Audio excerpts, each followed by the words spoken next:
Good morning, everyone. We are the Group 1, and here is a report under Fluids and Electrolytes Hyponatremia. Together with me is Jamie Dagohoy, Marian Dalen, Nicole Damondamon, Audie Daraug, and Sweetie Santos.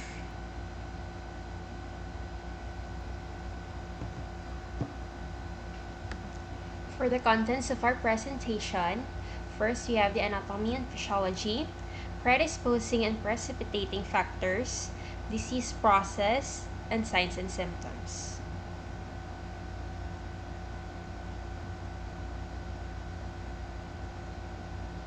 Hyponatremia is a sodium deficit. It refers to a serum sodium level that is less than 135 milliequivalent per liter, according to Stern's 2017.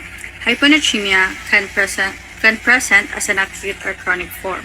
Acute hyponatremia is commonly the result of a fluid overload in a surgical patient. This is the delusional hyponatremia because the excess water dilutes the sodium in the bloodstream. Chronic hyponatremia is seen more frequently in patients outside the hospital setting, has a longer duration, and has serious neurologic sequelae. Another type of hyponatremia is exercise-associated hyponatremia, which is more frequently found in women and those of smaller stature. It can occur during extreme temperatures because of excessive fluid intake before exercise or prolonged exercise that results in excess loss of sodium through perspiration.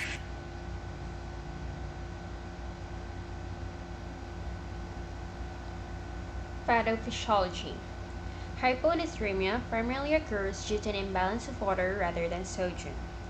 Checking the urine sodium value can assist in differentiating renal from non-renal causes of hyponatremia. Low sodium in the urine occurs as the nephrons of the kidney retain sodium to compensate for non-renal fluid loss. For example, vomiting, diarrhea, or sweating.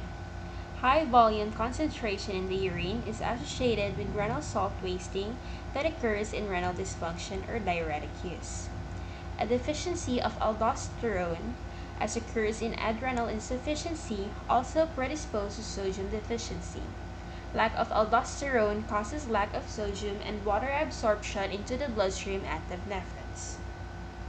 Then delusional hyponatremia.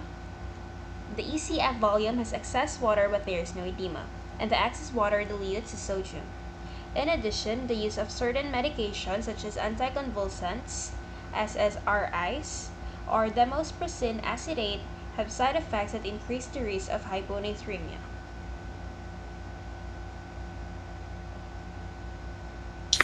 Anatomy and physiology of the affected organs.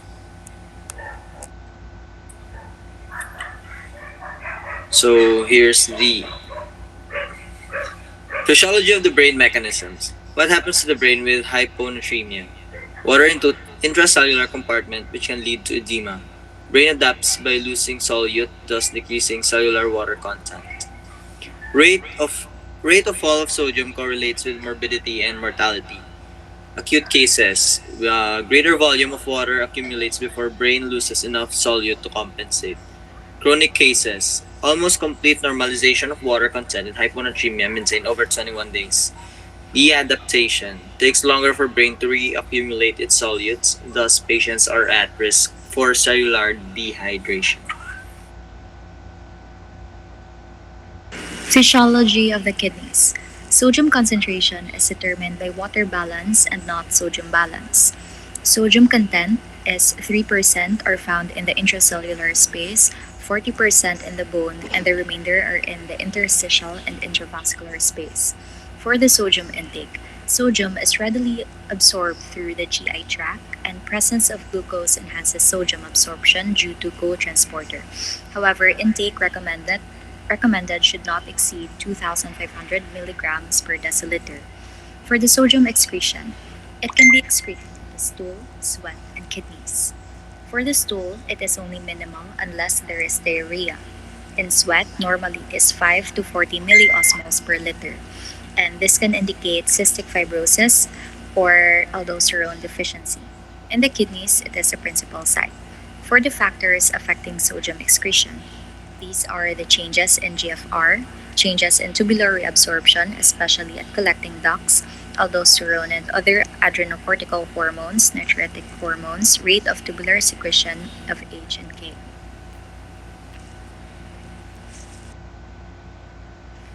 For the disease process of hyponatremia, so if the plasma osmolality of the patient is greater than 295 milliosmoles per kilogram, this is classified as hypertonic hyponatremia, and the possible cause for this is hyperglycemia, urea, mannitol, or ethylene glycol.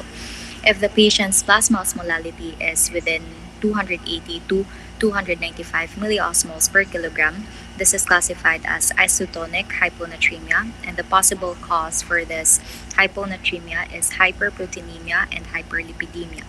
But if the patient's plasma osmolality is less than 280 milliosmoles per kilogram, this is classified as hypotonic hyponatremia, and we measure for the patient's urine osmolality.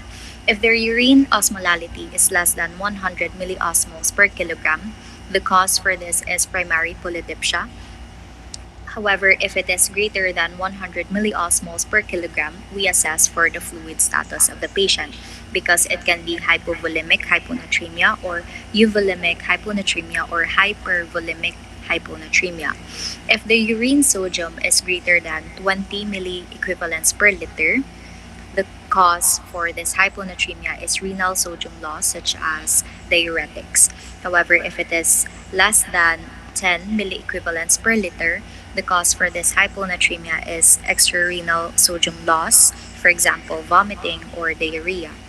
If the patient has euvolemic hyponatremia, the possible cause for this hyponatremia is SIADH, hypothyroidism, or glucocorticoid deficiency. But if the patient is hypervolemic hyponatremia and their urine sodium is greater than 20 milliequivalents per liter, the cause for this hyponatremia is renal failure. And if it is less than 10 milliequivalents per liter, the cause for this hyponatremia is heart failure or liver failure.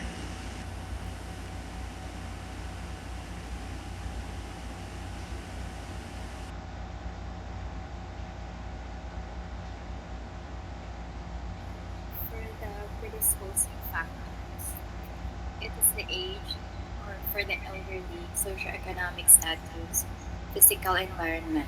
For the precipitating factors, impaired communication skills, certain medications, examples are diuretics, heart, kidney, and liver problems, diseases like SIADH, Addison's disease, and etc.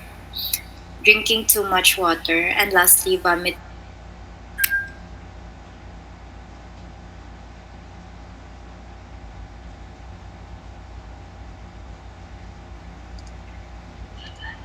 For the signs and symptoms, hyponatremia signs and symptoms may include lethargy, nausea and vomiting, headache, confusion, loss of energy, drowsiness and fatigue, restlessness, irritability, muscle weakness, spasm or cramps, apprehension, seizures, and coma.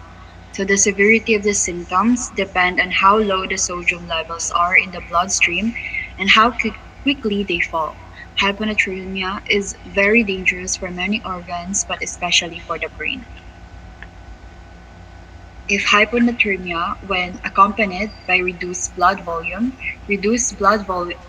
pressure, tachycardia, and decreased urine output. Hyponatremia, when accompanied by increased blood volume, results to weight gain, edema, and distension of veins. Thank you for listening, and here are our references.